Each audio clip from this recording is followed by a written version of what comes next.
This is the Build Wealth Canada podcast, episode number 86.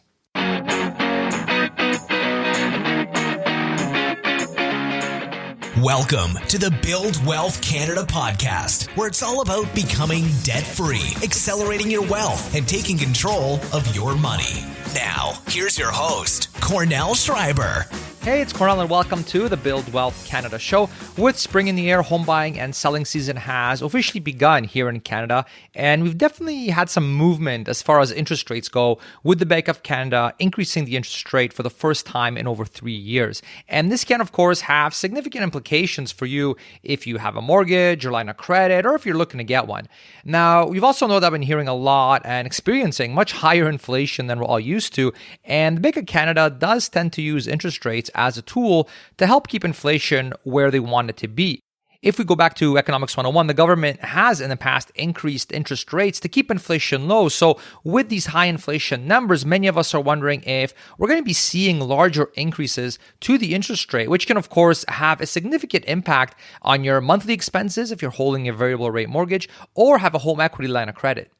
Now, I'm not going to predict where interest rates are going, as there are other factors that the Bank of Canada looks at before they decide to increase or decrease interest rates. But needless to say, especially in the world of debt and mortgages and lines of credit, this is something that you do want to keep an eye on, especially if your mortgage is coming up for renewal soon, or you're looking to get a new mortgage, as there have already been some changes and there could be more on the horizon.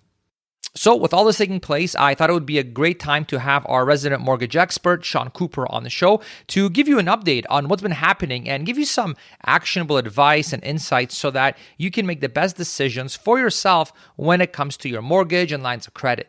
Now, in addition to that, we also cover the subject of how you can take some of the equity that you've built up in your home out so that you can either use it to invest or deploy it elsewhere. Many of us homeowners have been very fortunate in seeing the value of our homes increase drastically over the past years here in Canada. Yet, despite this nice increase, the money is just sitting there tied up in the house. So Sean takes us through what the options available to us are here in Canada to take some of that money out without, of course, having to sell your actual house. On a related note, we also cover the Smith Manoeuvre and much more, so enjoy this very packed episode.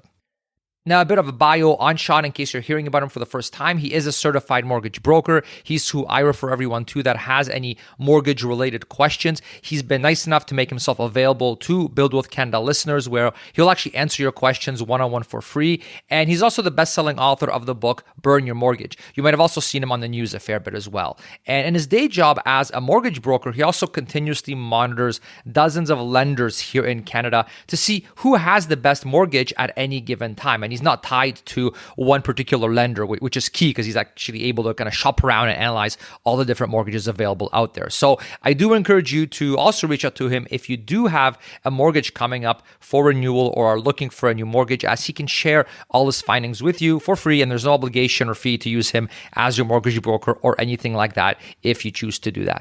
So if you would like your mortgage questions answered or would like to see his up-to-date research for free on the top mortgages that he's been able to find, you can set up a free call with him over at buildwealthcanada.ca/Sean. That's buildwealthcanada.ca/Sean. So SEAN. And now let's get into the interview. All right, Sean, welcome back to the show. Hi, Cornell. It's great to be back on the show again. I thought it would be a great time for us to catch up again and update the listeners on what's been going on in the real estate market as well as mortgages, because there's never a dull moment, it seems. Yeah, for sure. Well, I mean, the big news is that from what I've seen, for the first time in over 3 years, the Bank of Canada has actually started raising interest rates. So what should we be considering if we have, let's say, a variable rate mortgage or have debt that's tied to the prime rate, like let's say a home equity line of credit, for example? Yes, that's right. The first time since late 2018, the Bank of Canada has started raising interest rates. Now, it's actually a good news story. Now, people that have debt tied to prime rate may not think it's a good news story, but it is actually a good news story because the Bank of Canada wouldn't be raising interest rates if they didn't think that the economy was in good shape. So it's definitely a good story in terms of that there. And also with interest rates rising, the Bank of Canada is trying to rein in inflation. And I don't know about you, Cornell, but if I'm sure when you've gone to fill up your car lately and gone to the grocery store, you've been shocked at some of these prices that we've been seeing here at the pumps as well as the grocery store. I mean, I know when I've gone down into the dairy department, the prices are quite a bit shocking. So the rising interest rates is to help rein in inflation as well. I mean, that remains to be seen. But I guess my point is that it's a good news story with the Bank of Canada raising interest rates, and it also gives us extra buffer in case we have another financial crisis in the future. If interest rates are as low as they are, if the key interest rate was at 0.25% like it was at, then there's really no room for the Bank of Canada to cut interest rates to help stimulate the economy. So we definitely need some buffer in terms of that. So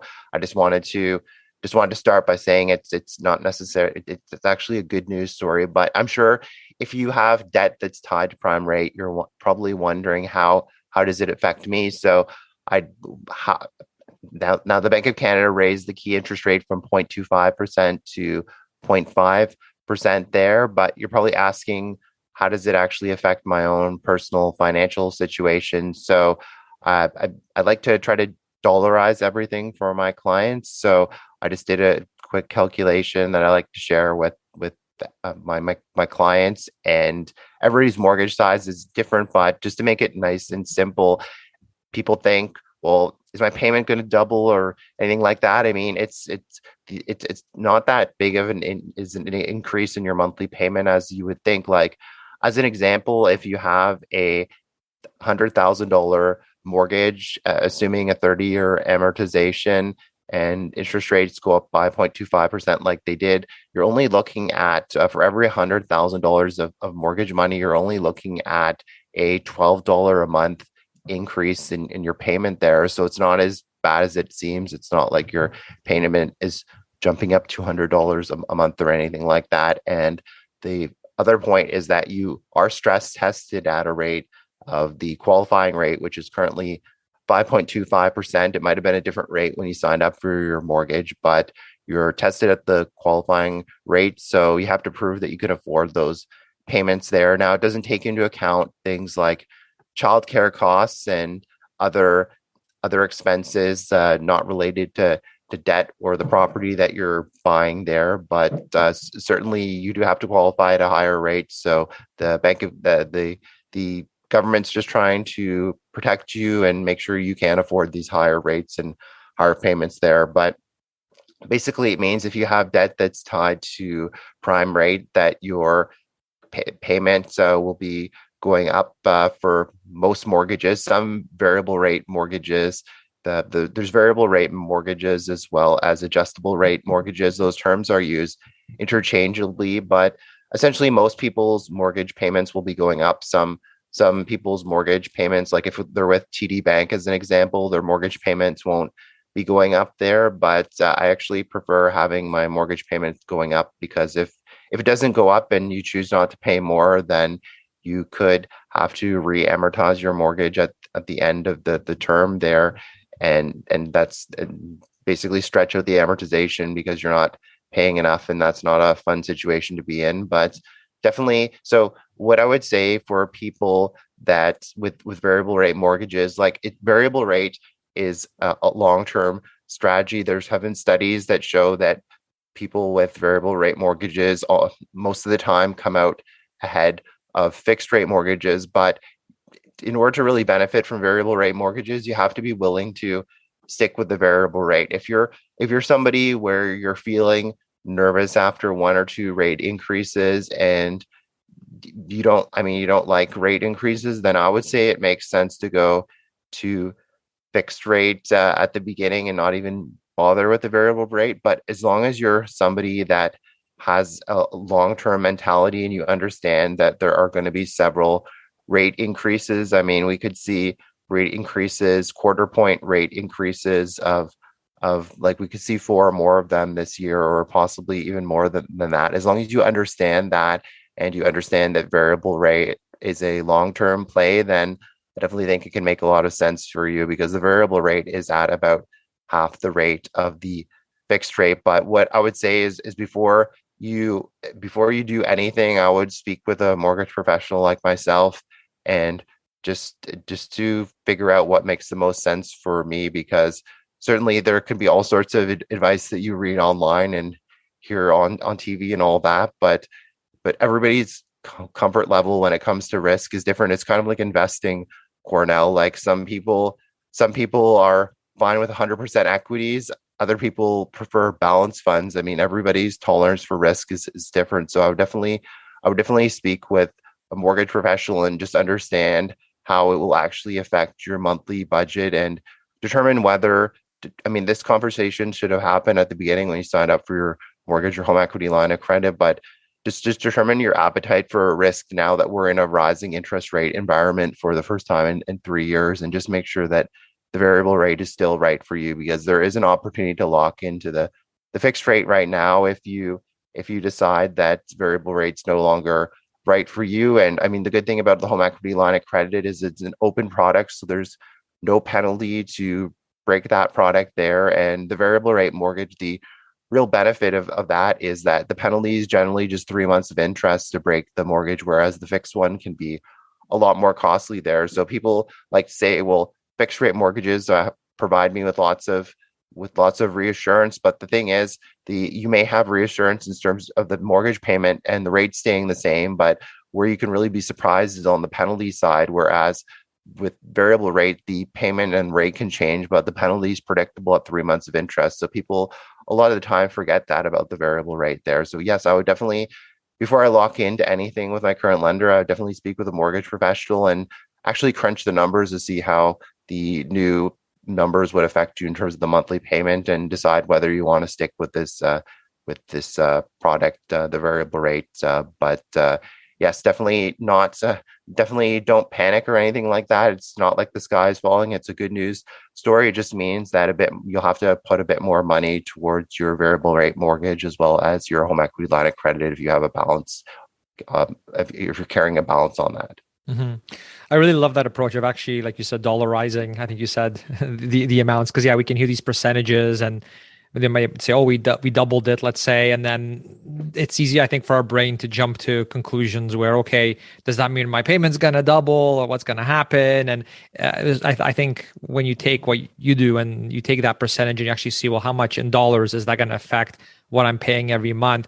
I think that can be a really good voice of reason, right? And helping people actually make the right decision, whether to lock in or not, as opposed to just kind of potentially get into this panic mode of, okay, rates are climbing, I'm in trouble now, So yeah, so I think that's such a great exercise, and you made it really easy. Just a certain amount for every 100,000, right? And then anybody can apply that to their mortgage to see roughly what it would be. So yeah, that's great. For Canadians that have their mortgage coming up for renewal in the near future, or those looking for a new mortgage, based on the current environment, what is the mortgage rate outlook for the coming year, and how can those Canadians best decide whether they should go fixed or variable? Again, great question, Cornell. Now, things are certainly changing on the variable rate side. As mentioned, we're seeing the prime rate increase for the first time in over 3 years there.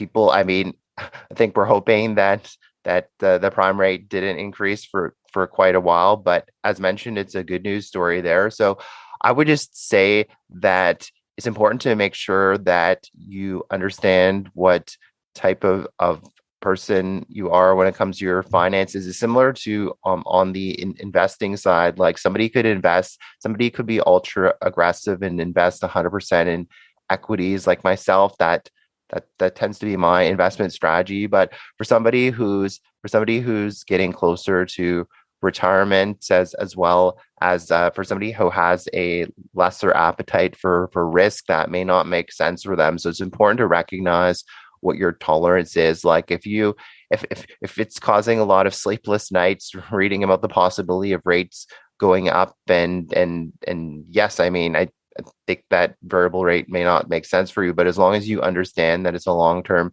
strategy and we'll be seeing several rate hikes and you're not going to panic the first time that we see a rate hike there, then I definitely think that variable rate can make sense for you. And another point I wanted to raise on that there is that it's it's important to make sure that your spouse and yourself and are on the same page, because if somebody is pro variable rate, but then your spouse isn't so keen on the variable rate and it's going to cause a lot of arguments there, then I would say that it doesn't necessarily make sense to go variable rate. Like you don't, I'm sure that you've read these studies and surveys out there that money is actually the top reason for divorce in Canada, and it's not actually infidelity. So definitely don't want people to have fights over mortgages or anything like that. So what I say to clients is it's important to make sure that your spouse and yourself are on the same page and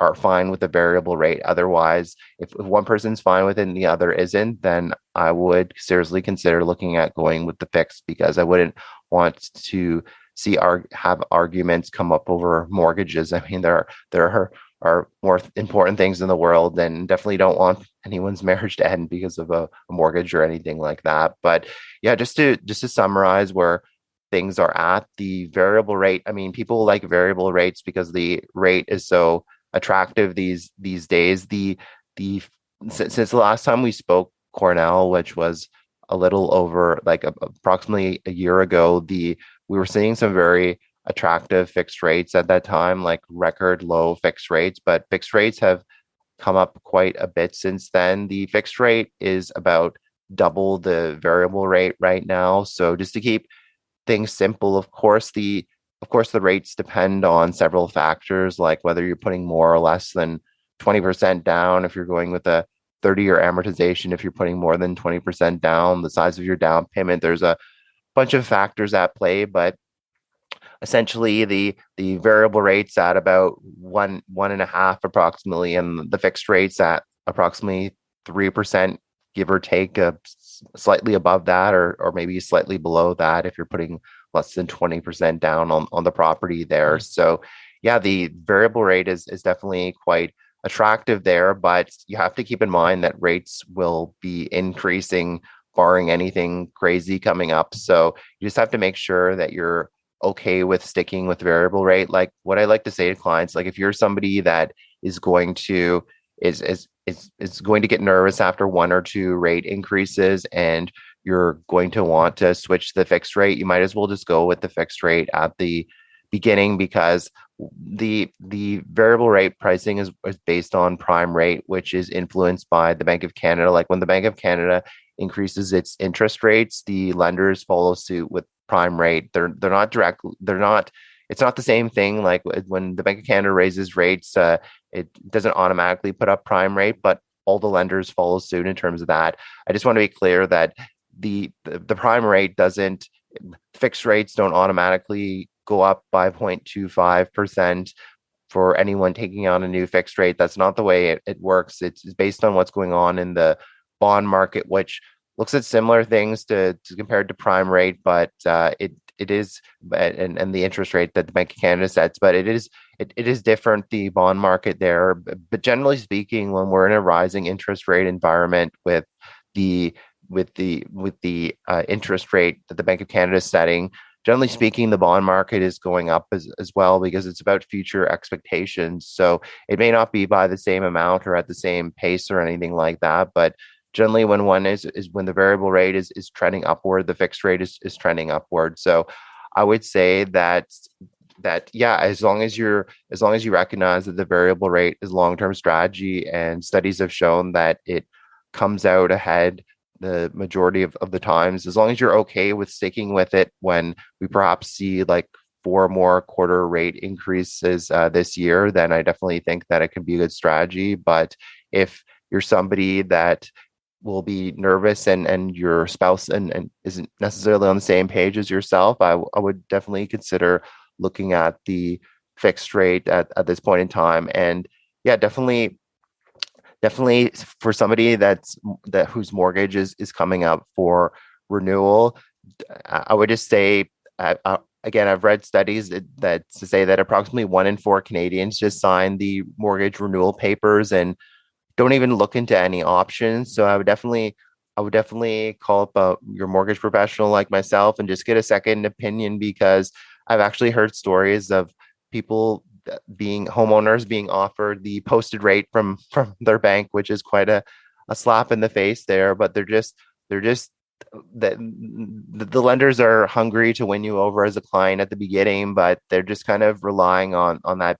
busyness or complacency of you to signing whatever you're offered at the renewal time. So definitely always get a second opinion and call up a mortgage professional. And it's also a perfect time to have that fixed versus variable rate discussion, because yes, just because you may have originally signed up for a variable rate, but we were in a falling interest rate environment, and now we're in a rising interest rate environment. So you may not feel the same way about it. And I also wanted to mention there's also hybrid strategies here. You don't necessarily need to go with fixed or variable. You could actually go half and half. You could go with half fixed and half variable, which I remember my mortgage broker offered that to me when I had a mortgage back in the day there. So my point is that you don't necessarily need to go all in one strategy or the other. The mortgage broker could definitely structure it in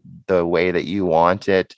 Maybe if you went to the bank, offer you one or the other, but definitely I try to think out the box, and there is the option of hybrid. So like I said, if definitely reach to mortgage professional 3 to 4 months before your mortgage is coming up for renewal, just because it takes about a month for your mortgage to be moved from your old lender to a new lender. And also the mortgage professional can secure a rate typically 4 months in advance, 120 days in advance. So the sooner you reach out, the sooner the rate hold can be secured.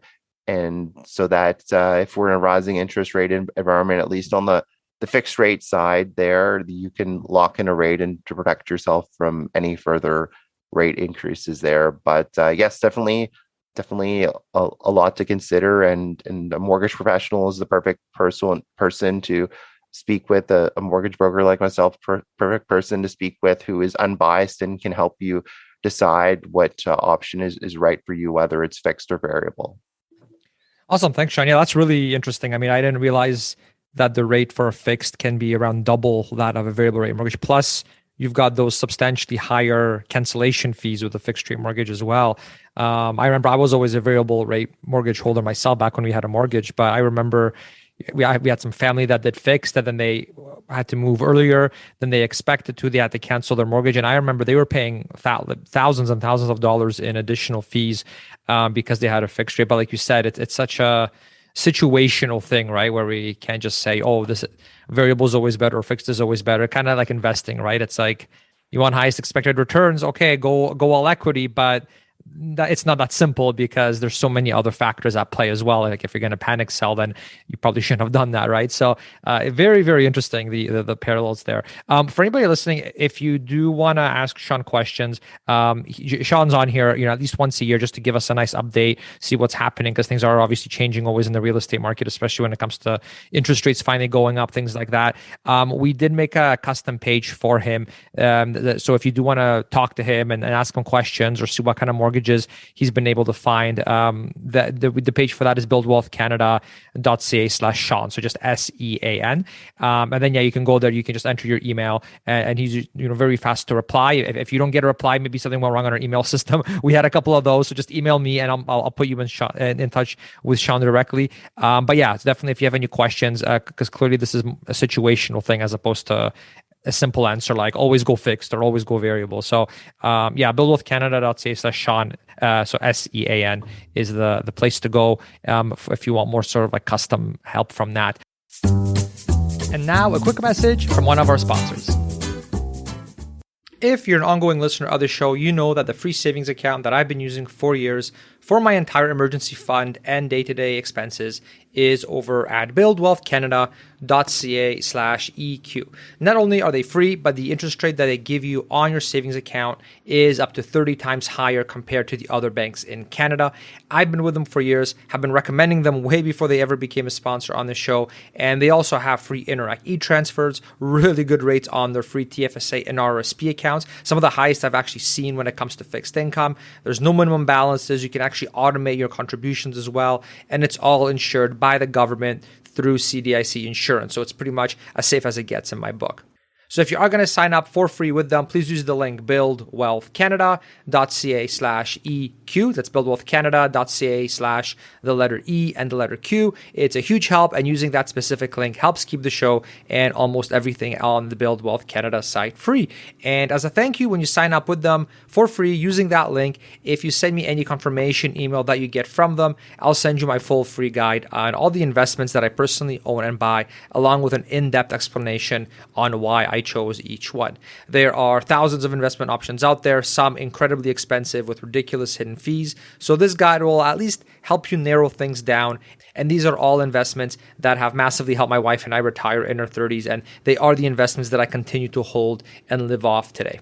So to get the free guide, just sign up for free over at buildwealthcanada.ca/EQ, and it has to be through that specific link, and then forward me any confirmation email that you get from EQ to bonus@buildwealthcanada.ca, and I'll send you the full guide for free. So thank you so much for using that link to support the show, and enjoy the free banking and the high interest rate on your savings account. From what you're seeing, what is the real estate market outlook for this coming spring and then the rest of 2022? Is it likely to be more of a buyer's market, a seller's market? Just what kind of buying, selling environment should people be ready for if they're thinking of moving or buying and selling a house? Sure. Again, great question, Cornell. And I just want to quickly add to my last answer there. Now, if you like fixed rates, but you don't like the costly fixed rate penalties, like you were saying with your family member there, another huge benefit of working with a mortgage broker is we have access to lenders. They go by several names. Monoline lenders, they're sometimes referred to in the media, but I like to call them wholesale lenders. It's like we've talked about them in the past, but it's kind of like going to Costco and getting things at wholesale prices. So if you like fixed rate mortgages, but you don't like the super costly penalties from the big banks, and they definitely have some very costly penalties if you have to break your fixed rate mortgage, regardless of where rates are currently at, then definitely working with a mortgage broker makes a lot of sense, because the banks don't have access to these fixed rate products with fair penalties. So that's just another reason to work with a mortgage broker. But to answer your question about where I see the market going, like a lot of people are asking me with interest rates trending upward on the variable rate for the first time in over 3 years there, how's that going to affect the real estate market, and as well as everything opening up, like with people going back into the office and all that, how's that going to affect the real estate market? I mean, I don't think I don't think the sky is falling or anything like that. I don't think we can expect price appreciation like we were seeing over the last couple years there to continue, and definitely that definitely isn't sustainable. What I would say is more of a modest increase going forward, because certainly people don't have the same flexibility that they have needing to go back into the office again. But there's also different factors at play, like interest rates going up will help cool the real estate market, but it's an incremental increase. It's not like interest rates are doubling overnight or anything like that. But there are things to offset that, like immigration is going to be increasing going forward, and Canada's taking immigrants in again after slowing things down during the COVID situation there. So I definitely think things will balance out, but again, it's hard for anybody, even the smartest people like Royal LePage and Remax and the other real estate companies put out predictions, and oftentimes they're not right about that, because it's tough to make these predictions here. But if I was to predict how things will play out in 2022, I would say that price growth will moderate. I mean, I wouldn't expect prices to there's still a supply imbalance. There's more people that there's more demand than supply in terms of properties in a lot of markets across Canada. We were seeing some interesting things, like we're seeing bidding wars in not just, it's usually just in big cities like Toronto and Vancouver, but we're actually seeing that like pretty much across the country, which is kind of unheard of. Even in Ontario, places like Sault Ste. Marie, like bidding wars there. Like I never would have imagined that we'd see stuff like that. So I definitely think things will normalize more and become more of a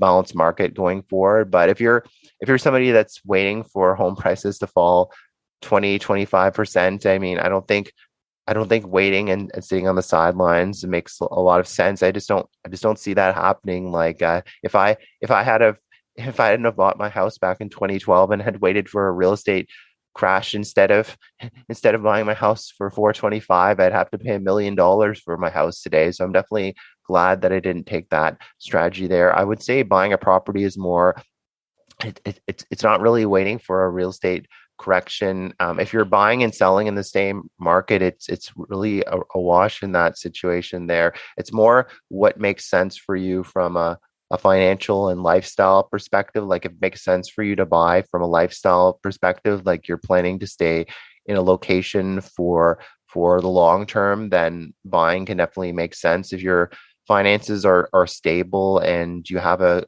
job that you're going to be collecting a steady paycheck from, then I definitely think that it can make sense to buy. But yeah, I mean, as long as you're able to as long as you're able to have some patience, then I definitely think it can be a great time to buy a property. I mean, you just have to show some patience and be flexible as well, because with home prices at the level that they're at, you may not.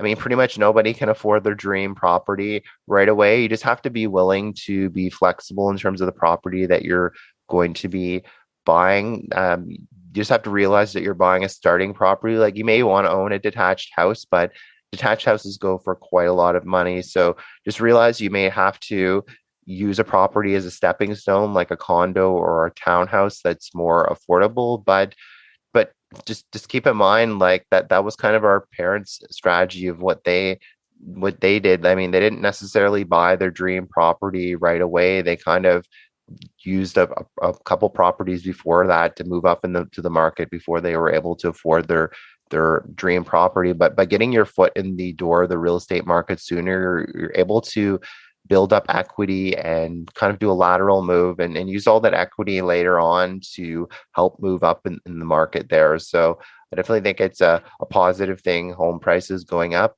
But yeah, I would expect things, just to summarize, I would expect things to moderate more and to see more reasonable price growth going forward. And yeah, there's never been a better time to buy. Just I would say keep an open mind, be willing to look at maybe expand your search outside an area just to help open up more options for yourself. I mean, that worked for me. If I was just focusing on a specific neighborhood, it would have taken me quite a while to own a property, but I was willing to move into a couple neighborhoods over, and I was able to get a house a lot sooner that way. So that strategy can definitely help. So I would just say keep an open mind, show some patience, and yeah, I'm sure that you'll find a property this year. And just have to be a bit patient, because in some markets it is still a seller's market. I would expect that to improve, but yeah, just show some patience, and I'm sure you'll be successful this year if you want to buy a property. Awesome. Thanks. I think it's a good question to ask every once in a while. I know obviously you can't predict interest rates or things with the market, that kind of thing, but it's nice to sort of know, okay, well, how are things a little bit, so that you go in with the right mindset, right? Like going in saying, I'm just gonna give what they're asking and that's it. But if there's bidding wars going on left, right, and center, then obviously there's some misaligned expectations there, and it's gonna be really hard for you to get a house. So yeah, I think it's a good one to sort of tackle every year and see, just so that buyers and sellers go in sort of with the right expectations. Now, home prices have grown substantially over the years, like you said, making really many Canadians who already own a house pretty wealthy on paper, but much of that money or equity is tied up in the house. And I'm sure many of us would like to be able to use some of those gains either for investing or other things. And we've probably all heard of using a home equity line of credit, so HELOC, to take some of that money out. But what are the other options available to us? And what are the pros and cons of using a HELOC versus these other options? Again, great question.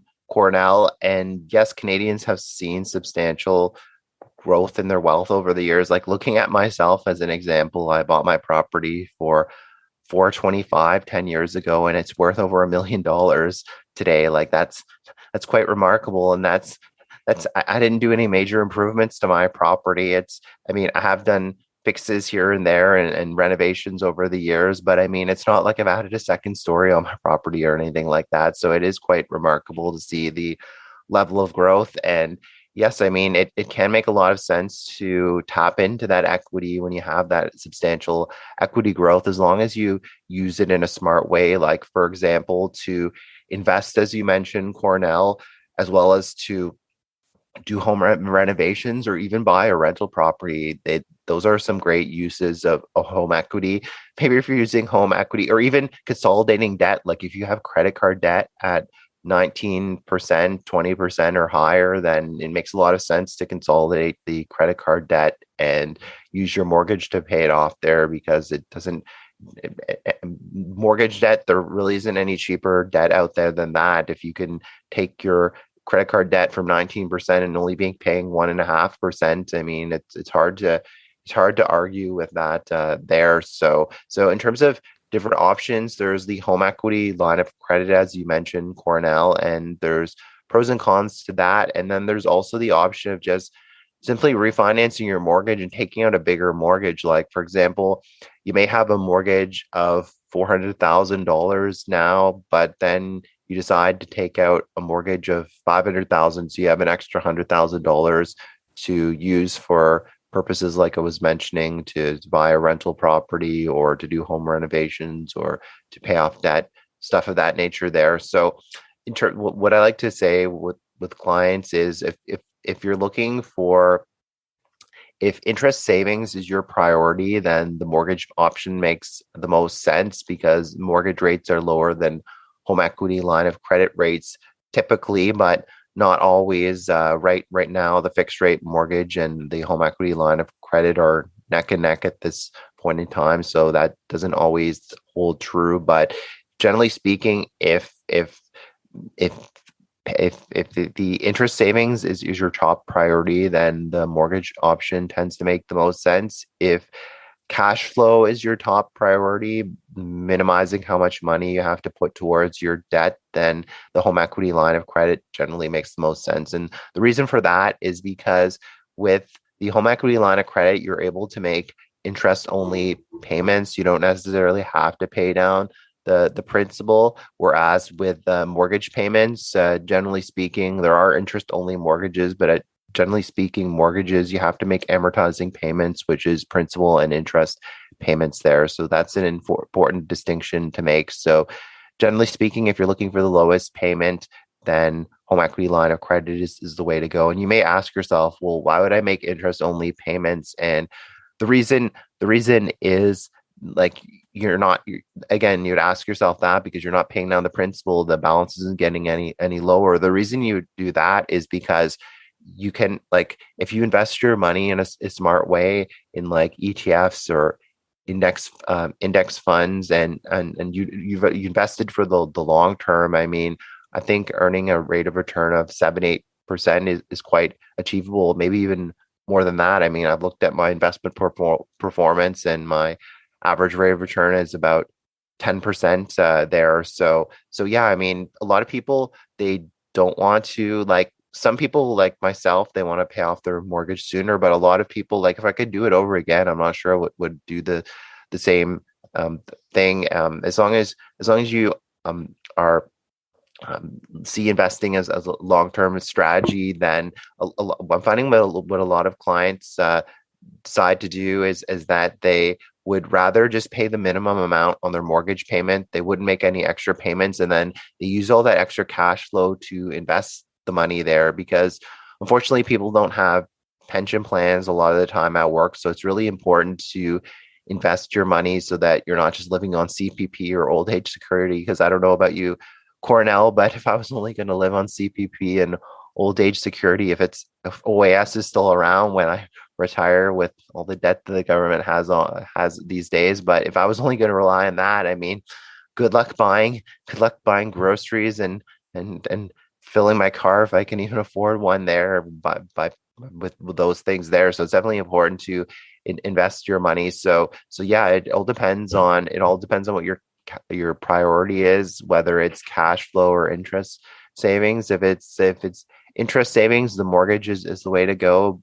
But if it's cash flow, that home equity line of credit is the way to go. So again, this is an important conversation to have with a mortgage professional to understand which option is right for you. If you're planning to use the money right away, then the mortgage option can make the most sense because you're paying interest from day one. But if you're going to use the money right away, that's really irrelevant. But for example, if you're looking to buy a rental property in the next year or so, and you may not use the money for a down payment on a rental property for several months, it really doesn't make sense to be paying interest on that money right away. So then I would err towards the home equity line of credit option, because with home equity line of credit, if you're not carrying a balance on it, if you have $100,000 home equity line of credit and the balance is zero, you're not paying any interest at all. Whereas with the mortgage option, if you're not using the money right away, you have a lump sum amount deposited into your bank account. Like with the first example there, $100,000, and you're paying interest on that right away, regardless of if you're using the money. So it's definitely important to consider those factors there and have a conversation with a mortgage broker like myself, just to understand what option makes the most sense to you, and not to get ahead of ourselves. But something to keep in mind is that when investing borrowed money, it can actually be tax deductible in some instances there. So that's another advantage of using borrowed money to invest. But I don't want to get ahead of ourselves. Mm-hmm. Yeah, that's a big decision, right? The whole, do you actually want to cross that line and actually start borrowing to invest, where mathematically it may make sense, but then there's also the sort of more human side, right? Of the, are you okay sometimes seeing your investments go down, like we're seeing right now in the markets, and just kind of sticking with it, right? So yeah, there's definitely always that human element as well. Just out of curiosity, right now, what if someone wants to get a HELOC, so home equity line of credit, what's the percent on that right now, roughly? Yes, great question. So right now, like typically it depends on the lender, but with home equity lines of credit, you're typically looking at prime plus 0.5%. Again, sometimes it's slightly higher than that, but generally prime plus 0.5%. So prime is at 2.7%. So plus 0.5% would be 3.2% at most lenders. Yeah, and the reason I ask is just to your point about investing, right? So you're paying 3.2%. And then if you're taking that money and doing all equity with it, like all equity ETFs, just vanilla, total market ETFs, and let's say that averages out to let's call it 8%. I've seen that number being sort of a common one by experts to use. So yeah, you're definitely making quite a bit of money on that spread, as long as you're willing to sort of stomach some of those gut-wrenching drops that you're going to get periodically by going with all equity. So definitely a nice upside, right? If you're able to hold on and not panic, and your cash flow is good enough where you're not going to need to sort of panic sell and sell something just to kind of put food on the table. So yeah, very, very interesting. And then on top of that, like you said, the interest rate can be tax deductible. I believe if it's in a taxable account, then I believe you can write off the interest rate as well. So but obviously speak to your accountant about it just to make sure everything, you're doing everything legitimately. But yeah, definitely I can see how that can be very appealing to some individuals who do have a higher risk tolerance, because there's so many Canadians now, right? They're sitting on hundreds and hundreds of thousands of dollars of equity in their home, and it's just sitting there, and so this can be a very tempting option, but obviously not for everyone, because there's no free lunch, right? It does come with some increased risk. Yes, very well said. And generally speaking, again, I'm not an accountant, but when you're borrowing funds to invest in a non-registered account, and you're investing in the right type of investments, and again, speak with your accountant, but my understanding is when you're investing in the right type of investments, like an ETF or index fund that has the ability, it doesn't necessarily have to do this, but has the ability to pay some sort of distribution like dividends or return on capital, then it should be tax deductible in that situation there. Whereas if you're investing in a TFSA or RSP, then it's not tax deductible in that sense, since those are already registered accounts. But to just go back to our previous point there, if like, let's say the home equity line of credit interest rate is 3.2%, and your marginal tax rate is, which is the tax rate that you pay in the next dollar of income, is about 40%. If we take 3.2% times 0.6%, which is the difference there, then the once you file your tax return and claim the interest, basically just have to exceed about 1.9%. That's really your true cost of borrowing there. So just keep in mind the potential tax advantage of investing and borrowing money to invest, especially in a non-registered account. But again, you have to make sure that strategy is right for you, because it's not right for everybody, but it can. I mean, as long as you're able to earn more than the home equity line of credit rate there, then it could definitely be a good way to build wealth substantially. But you just have to make sure that you can sleep well at night with a strategy like that. And now a quick message from one of our sponsors. I get a lot of questions from listeners of the show if I know of a good organization or person that can help them optimize their finances and answer any questions that they may have. I spent a lot of time researching on who I can actually wholeheartedly recommend and use myself when it comes to financial coaching. And as you know, there is a lot of conflict of interest here in Canada, where you can easily fall into the trap of going with a financial planner or financial advisor, thinking that they have your best interest at heart, but really they're just trying to persuade you to buy some expensive investment product from them so that they can earn their hefty commission. So the organization that I personally use and recommend for coaching and financial optimization is called Enriched Academy. They are as legitimate as it gets. They actually coach Canadian police officers and have actually been implemented by the government of Alberta to be in their schools teaching financial literacy. And they're already in over 400 schools and colleges as well. So what's really neat is that their students, like myself, actually track the results of the coaching. And so to date, on average, the Canadians that they've coached have increased their passive income by over $2,000, have increased their net worth by over $44,000, increased their credit score by 25 points so you can get better rates on mortgages and loans, and reduce their advisor fees by 1.25% on average. And as you know, if you've listened to past episodes, that 1.25% savings can easily save you tens of thousands of dollars in unnecessary investment fees over your investment lifetime. Now, they don't sell any investment products, so they are totally unbiased, which is a key reason why I decided to take part in their coaching myself, as their advice is 100% geared towards benefiting you as opposed to trying to earn some commission on the side. So the special page that they set up for Build Wealth Canada listeners to get a free one-on-one live assessment call is over at buildwealthcanada.ca/enriched. That's buildwealthcanada.ca/enriched. Give it a shot. It's free and there's no obligation or anything like that if you try them and don't think it's a good fit. Now, I was skeptical at first because I've already been optimizing my finances for many, many years and applying what I've learned from the different guests that I've had on this podcast. But even after just one coaching session, my coach Alana was already able to find some optimizations that I could implement. So definitely give it a shot. They made it as risk-free as possible with the free assessment call. And they also have a really generous refund policy if you do decide to actually sign up for paid coaching. And so that link again for the free assessment call is buildwealthcanada.ca/enriched. And now back to the show. Now, on the flip side, with the rising cost of living, we're hearing about inflation a lot. Cash flow is becoming a challenge for some Canadians, so making it even more difficult to find extra cash to invest for their retirement while also paying down their mortgage and other expenses as well. So from my understanding, though, there are certain strategies that you can do where you can pay down your mortgage and invest at the same time. Can you explain some of these strategies to listeners that are in this situation, and what are the pros and cons of them?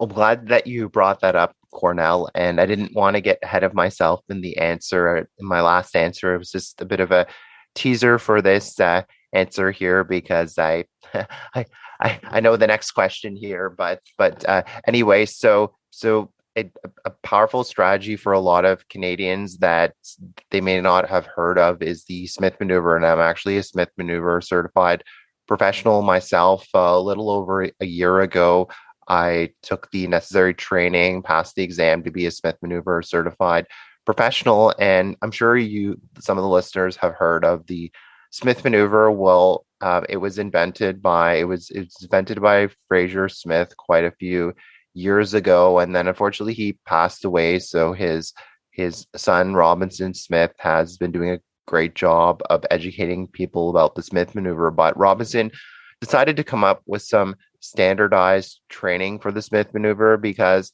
it seems that people were just trying to do it themselves by reading articles online, people were just reading articles online about the Smith Maneuver and posting in forums and all that, and that's not the best way to do it, because it can be a powerful strategy to build wealth, but it's just important to work with professionals who understand the correct steps with it, because it's once you know the necessary steps, it's not overly complicated, but you need to do several things correct, like linking up bank accounts correctly and staying on the good side of CRA and all that. So it's very important to, even if you understand the right type of mortgage you need, a readvanceable mortgage, it's very important to work with a professional that will ensure everything's set up correctly and you stay on the good side of CRA there. So yeah, what I'm referring to, and this is something I looked into originally myself, but my mortgage broker didn't really understand it myself. So you may have heard of the Smith Maneuver, but essentially the Smith Maneuver lets you have your financial cake and eat it too, so to speak. Like, you're able to pay down your mortgage sooner, you're able to save on your tax bill, and you're able to build wealth at all the same time. Because the real challenge for a lot of Canadians is, they kind of treat their mortgage and retirement savings in sequential order, which means that a lot of people are like, okay, I'm going to focus all my cash flow on my mortgage and get that paid off, and then I'm going to start saving for retirement. But the problem is, then they upsize to a bigger property, or they've taken on quite a sizable mortgage, and it's going to take them until like maybe 55, 60 to pay off their mortgage, and then they barely have any time to save at all. So it's really a challenge. And then the sad example that Robinson gives is then they have to take out a reverse mortgage, and once they've worked so hard paying off their mortgage, then they do a reverse mortgage, which basically means you're giving all your equity back to the bank. So imagine working all those years very hard, Cornell, to pay off your mortgage, and then you have no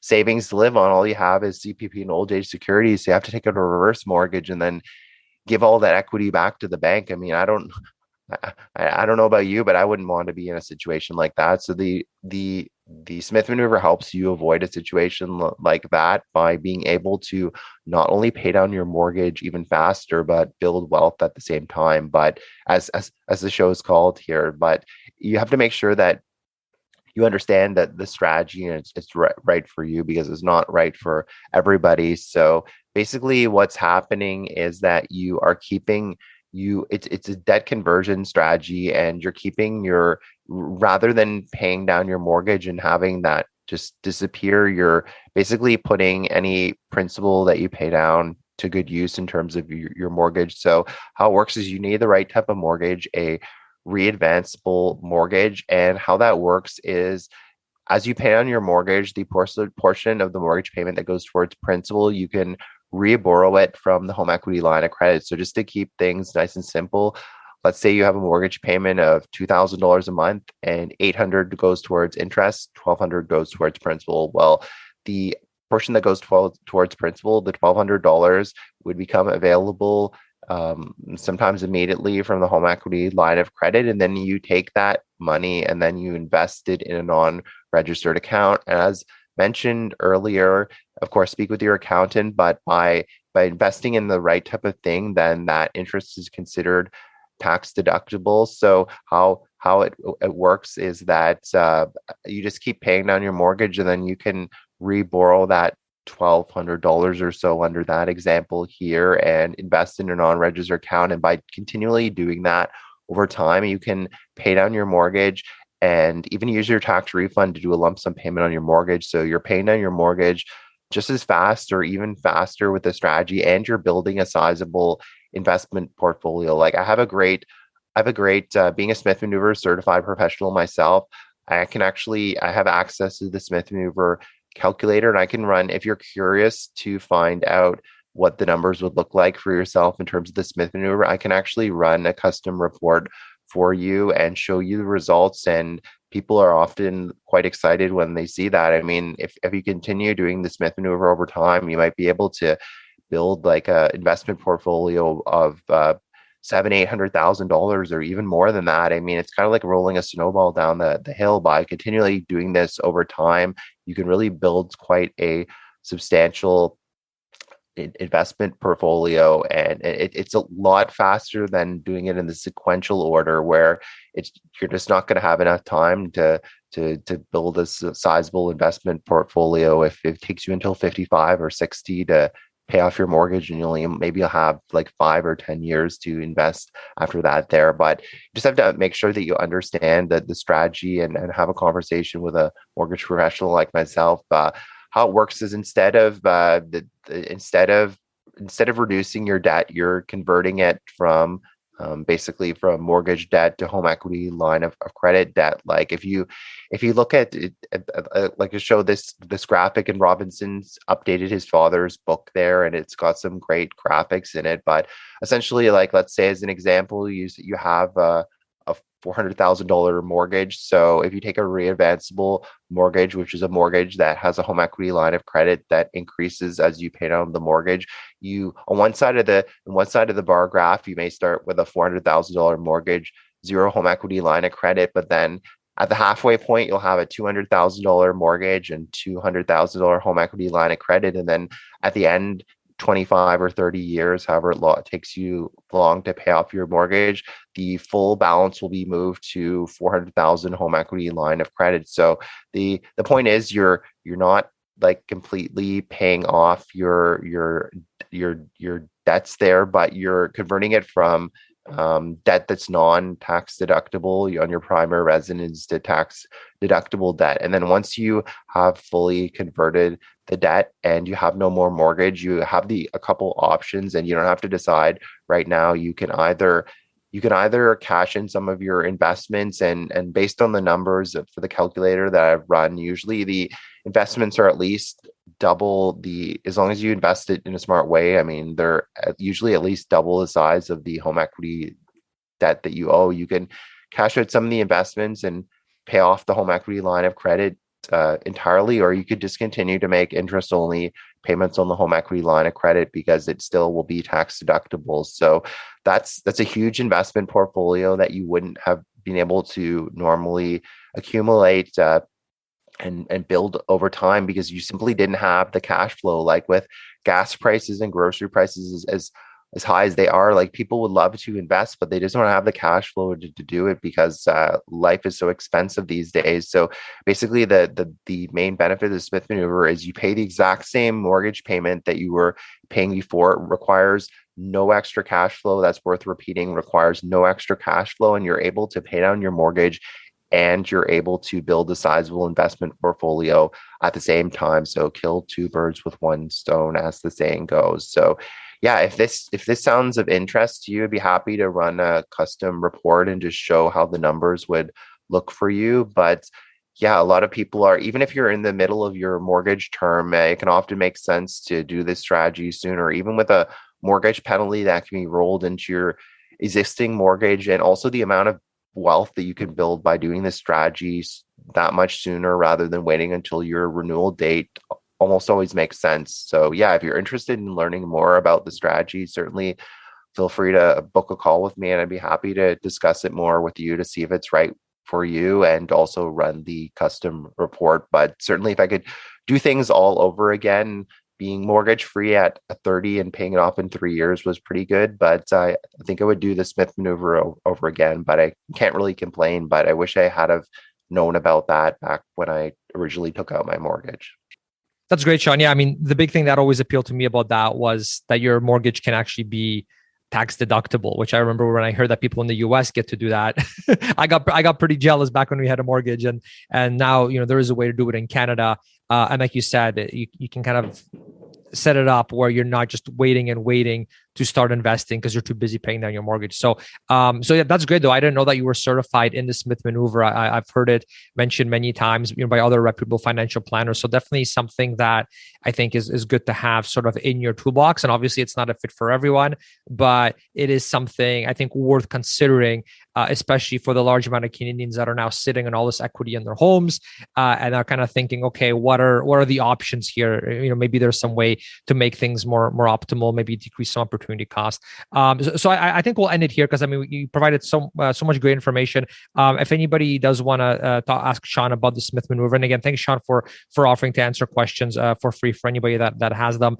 So again, that link is buildwealthcanada.ca/Sean, so SEAN. And if you go there, you put your email in. Basically, that's going to get just automatically forwarded to Sean, and then he'll get in touch with you, and you guys can set up a time to hop on the phone. And again, Sean, thanks again for dedicating so much time for the listeners. In case they want their numbers crunched, and you can actually put into your software and do all that. So that's really, really neat. One thing that I really wanted to kind of highlight as well, you mentioned this when we were talking offline, is that you guys have now sort of updated sort of the technology and the process as well, where people can actually apply and get approved for these mortgages in a very sort of quick fashion. Can you talk about that a little bit?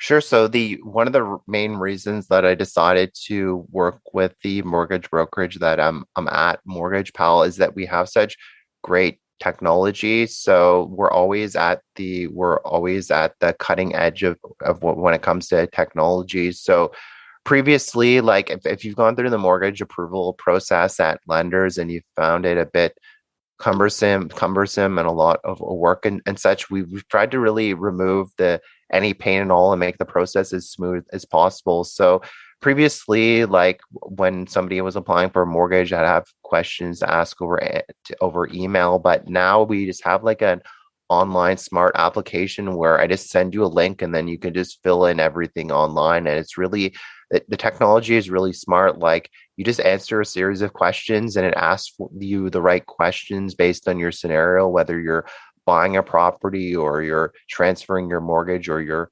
refinancing, and also asks you for the right documents if you're an employee or self-employed. So really excited about that. And I've been using that technology for a couple of months now, and I've received wonderful feedback. So if you're looking for it, maybe if you've worked with a bank or other professionals in the past and the process hasn't been the smoothest, and also some people just say like, I'd rather just stay with my current lender because I don't want to go through the process again. I would highly consider you to think twice about that and reach out, because I just find the process is a lot easier now with this smart technology in terms of the application forms. So I'm really excited about that, and I've received wonderful feedback from my clients in the first month. So definitely reach out if you're looking for an overall smoother mortgage application process. And I'm excited there's a whole bunch of tools that are always coming out, and learning about new technology next week as well. So if you're looking to work with a mortgage broker who's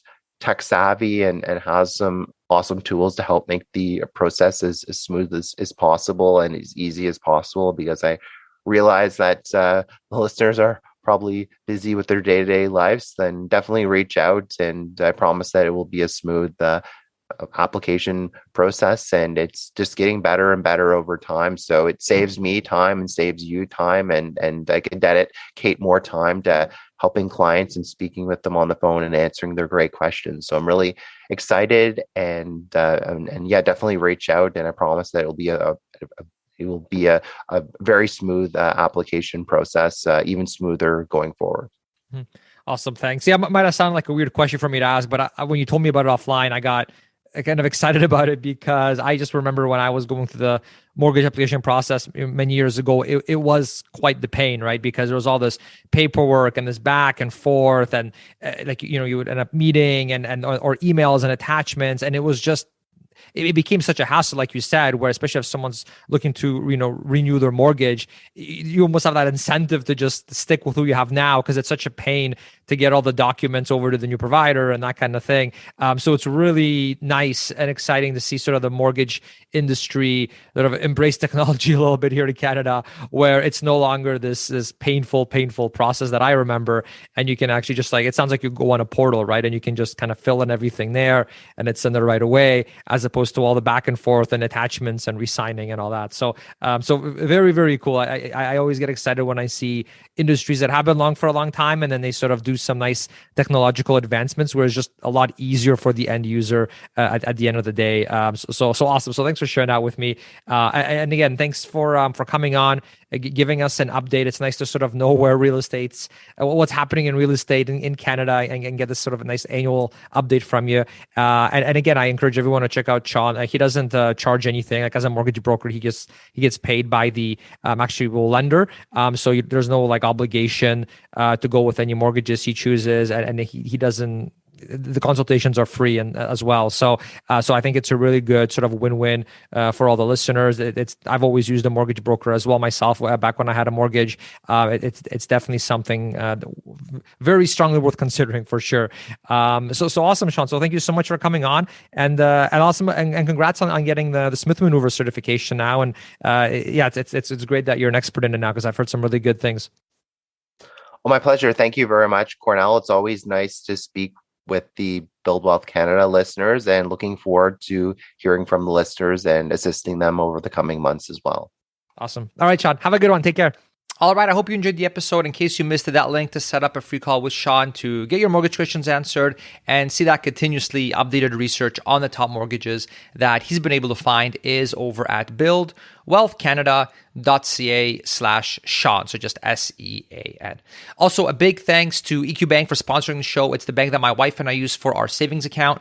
Not only is it free, but the interest rate that you get is as much as 30 times higher compared to some of the other banks here in Canada. And it's not some temporary promotional rate either. I've been with them 4 years and found that they constantly adjust their rate to consistently have one of the highest rates in Canada.